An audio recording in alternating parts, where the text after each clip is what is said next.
Bienvenue. La description fonctionnelle d'un circuit logique combinatoire passe généralement par l'établissement d'une table de vérité.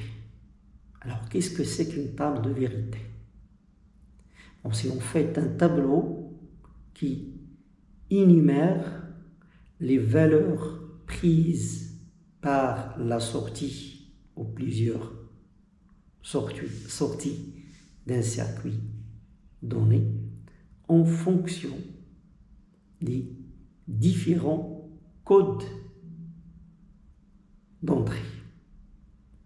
Alors généralement, si on a n entrées, on aura 2 puissance n codes d'entrée possibles.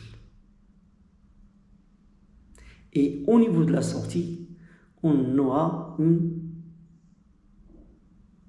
une façon de switching, si on peut dire, pour un circuit logique combinatoire. Switching, donc la valeur de la sortie ou des sorties vont être généralement soit D0 ou D1. Alors, la table de vérité, comme on vient de le dire, c'est un tableau qui va énumérer les valeurs prises par la sortie d'un circuit logique combinatoire. En fait, un circuit logique, donc il est sous forme d'une boîte noire avec une série d'entrées et une série de sorties.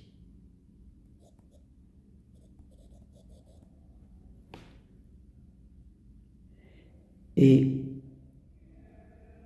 cette table-là va nous énumérer les valeurs prises par ces sorties en fonction de celles des entrées, et que si le circuit possède une entrée, on aura 2 puissance n codes d'entrée possibles. Et que suite à l'établissement de cette table de vérité, nous allons accéder à la fonction booléenne ou la fonction logique ou l'expression logique caractéristique de ce circuit. On verra des exemples.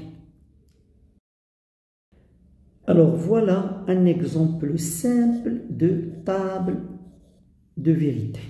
Un circuit logique qui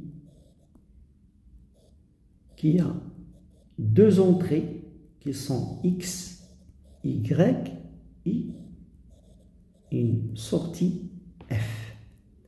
En fait, F va prendre des valeurs qui sont soit 0, soit 1. Donc, il va réaliser ce qu'on appelle la fonction de switching. Donc, pour un circuit logique combinatoire, la fonction réalisée, c'est une fonction de switching. Alors, ici, on a 2 entrées, donc 2 puissance 2 codes d'entrée. Le premier, toutes les entrées sont nulles, et le dernier, toutes les entrées sont égales à 1. Et que lorsque la sortie est égale à 1, on va évoquer ce qu'on appelle des min-termes, et lorsque la sortie est nulle, on va y associer ce qu'on va appeler des max-termes. Alors, pour établir maintenant la fonction f, c'est-à-dire la fonction booléenne caractéristique des circuits correspondants, on a recours à ce principe de dualité qui est vérifié par l'algèbre de Boole Montrons ainsi qu'il y a deux formes d'exprimer la fonction f. De forme canonique, la première est bâtie ce qu'on appelle sur la somme de produits. Donc, somme de produits, il est basé sur les mi-termes. Et l'autre, il est bâti sur le produit de somme,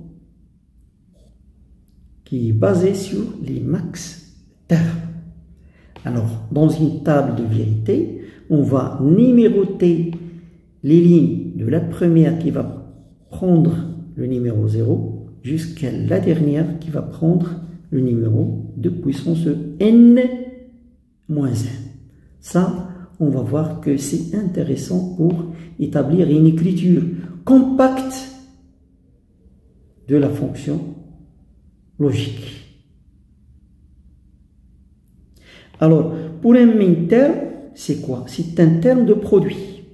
Donc, qui dit produit dit la fonction logique AND ou l'opérateur logique et, c'est-à-dire produit. Et ce produit-là, il est vrai. Donc, qui dit vrai, ça veut dire la valeur de la sortie, c'est égal à 1 pour un et un seul code d'entrée. Alors, pour le max terme, ça va être un terme de somme. Donc, la fonction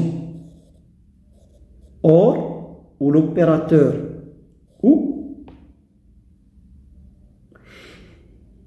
et qui sera faux. Donc, il aura comme valeur 0, la sortie sera égale à 0 pour un et un seul code d'entrée.